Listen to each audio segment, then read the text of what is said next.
A paz do Senhor Jesus, eu peço a vocês que curtam o áudio, que o compartilhem e também que ativem o sininho de notificações, assim receberão a notificação quando sair um vídeo novo no canal. Quando nós entramos numa busca de uma restauração, nós entendemos que nós dispomos de algumas armas espirituais para poder entrar nessa busca, e nós consideramos essa busca como uma verdadeira batalha espiritual. E é uma batalha espiritual, sim. Existe um mundo espiritual envolvido.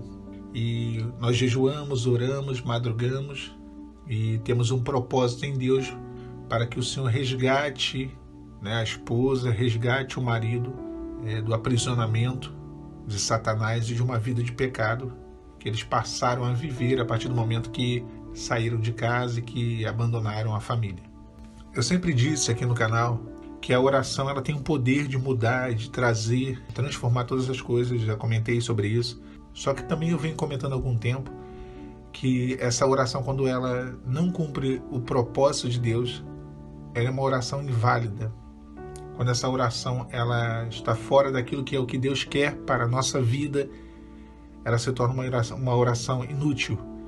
Eu comentei isso recentemente, eu falei num vídeo que a busca pela restauração às vezes pode atrapalhar a restauração propriamente dita. Irmãos, eu vou ser bem sincero com vocês. Nesse período de 2 anos de deserto que eu estou vivendo, muitas coisas que eu orei se cumpriram, aconteceram na minha vida.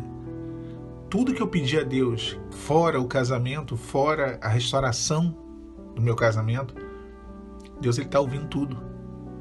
Ele moveu os céus, ele veio de encontro às minhas súplicas, à minha vida. Se refere ao meu casamento, as pessoas perguntam, Alan, como que tá? Eu digo para vocês que tudo piorou. Piorou por conta de algumas atitudes minhas no passado. Eu dei brechas, eu errei, eu saí da posição. Mas eu sinto que não é só isso. Quando eu olho, eu faço uma retrospectiva do que eu vivi nesses 2 anos, eu vejo o seguinte.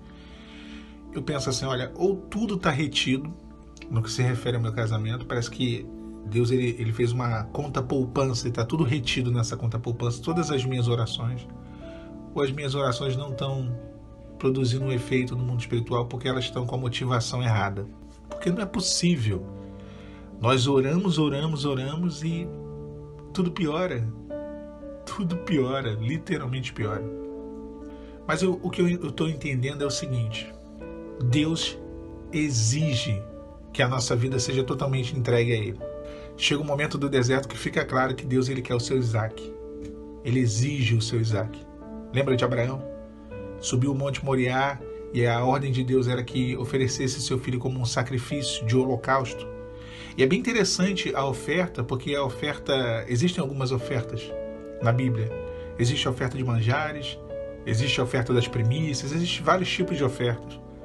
Mas a oferta do holocausto é quando a oferta era totalmente entregue a Deus e ela era queimada no altar.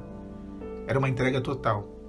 Então Deus ele queria que Isaac fosse oferecido totalmente. E Abraão, ele entregou Isaac.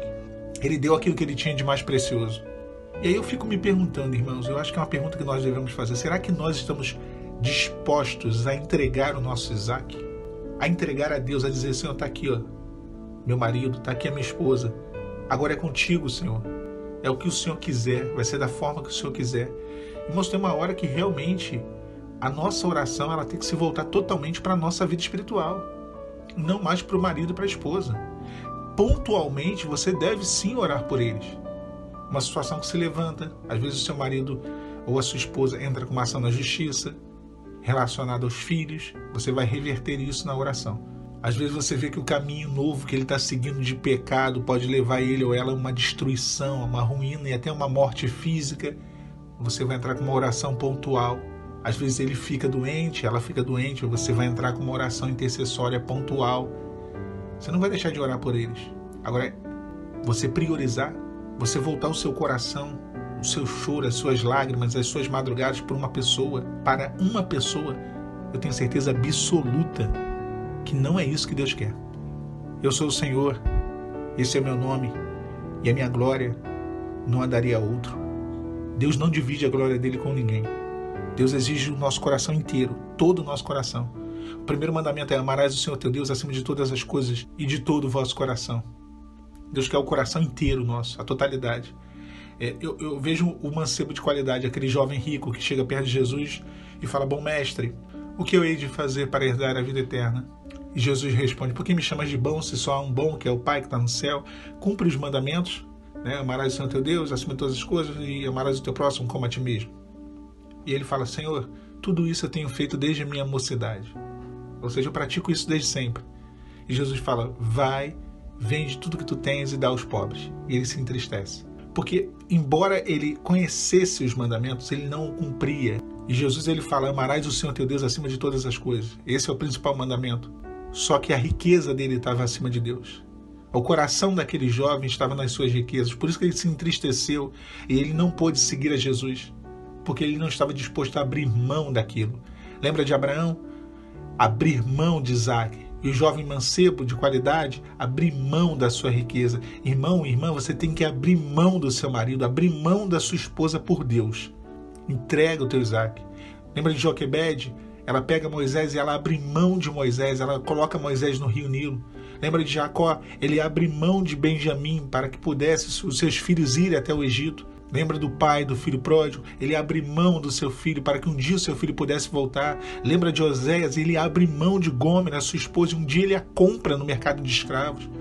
Você tem que abrir mão, não no sentido de desistir, mas no sentido de entregar a Deus e colocar o teu coração diante do altar do Senhor, a sua vida diante do altar do Senhor. Deus exige de nós um holocausto, uma entrega total.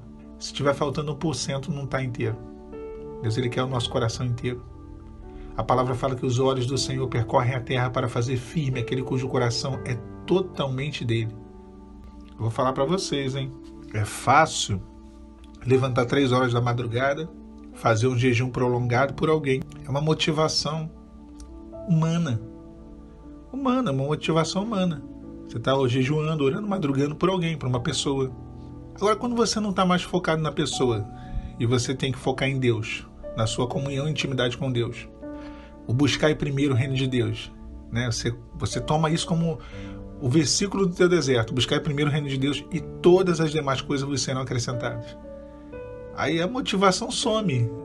E aí você tem que encontrar de novo a motivação, porque a motivação não é mais você levantar de madrugada pelo seu cônjuge, mas você levantar de madrugada por Deus, pela sua vida espiritual.